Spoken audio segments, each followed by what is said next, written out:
పౌర్ణమి గడియలు కాబట్టి దగ్గరగా ఆ స్వామిలో వచ్చేసి కాంతి పుణ్యం ఉంటుంది, అంటే కాంతివంతంగా ఉంటుంది. అమావాస్య గడియలో వచ్చేసరికి ఏమవుతుందంటే ఛాయ తగ్గుతూ వస్తుంది అనమాట, కాంతి ఛాయ ఏర్పడుతుంది పూర్తిగా.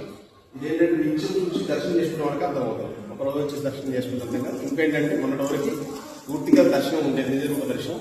ఈ రోజు మాత్రమే ఒక ప్రత్యేకమైన రోజుల్లో స్వామికి అభిషేకించాలి, మిగతా రోజుల్లో కవచం వేయాలని ఒక నియమం పెట్టింటారు. అందుకోసం ఏంటంటే ఓన్లీ శని త్రయోదశి రోజు మాత్రమే ప్రాతకాలంలో అభిషేకం కోసం మాత్రం నిజరూప దర్శనం జరుగుతుంది. ఇది వచ్చి స్వామి వచ్చేసి దిక్కు కూర్చున్నారు, దిక్కు ఉత్తర దిక్కును చూస్తున్నారు. నవగ్రహ పీఠంలో స్వామి ఎటు ఉంటారు, పశ్చిమ దిక్కు ఉంటారు, పశ్చిమ దిక్కును చూస్తున్నారు.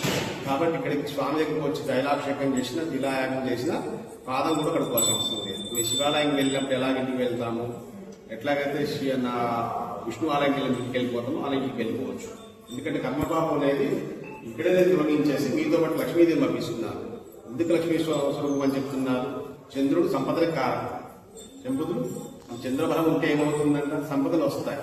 మనం ఏదనుకుంటూ కూడా ఆ కార్యక్రమం జరుగుతుంది. కళ్యాణం కావాలనుకో ఒక పండితుడి దగ్గర పోతే ఏం చేస్తాడు, చాటే చంద్రుడు ఎక్కడ ఉందో చూస్తాడు, దాన్ని బట్టి లెక్కలు కట్టి చెప్తాడు.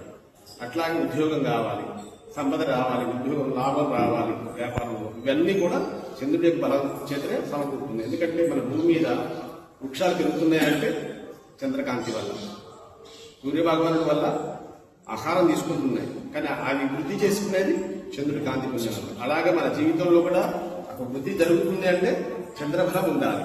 అలా ఉన్నప్పుడు మనం వృద్ధిలోకి వస్తాం. అందుకని ఇక్కడ నుంచి లక్ష్మీదేవి సోదరుడు చంద్రుదేవుడు, లక్ష్మీదేవి సోదరుడు. ఇక్కడ నుంచి మీకు పాదంతో పాటు లక్ష్మీదేవి పంపిస్తున్నారు. కాబట్టి ఇక్కడ అమ్మ పెట్టిన ఏంటంటే ఇది కుబేర స్థానం చూస్తున్నారు, అదొకటి లక్ష్మీప్రదం. కాబట్టి పాదం కోసం వస్తుందని స్నానం చేస్తాం. తైలాభిషేకం చేశాం కదా, తిలాయాగం చేశాం కదా, అది నవగ్రహ పీఠంలో ఉన్నదాన్ని చేస్తే మాత్రమే చెందుతుంది, కానీ ఇక్కడ అవసరం లేదు.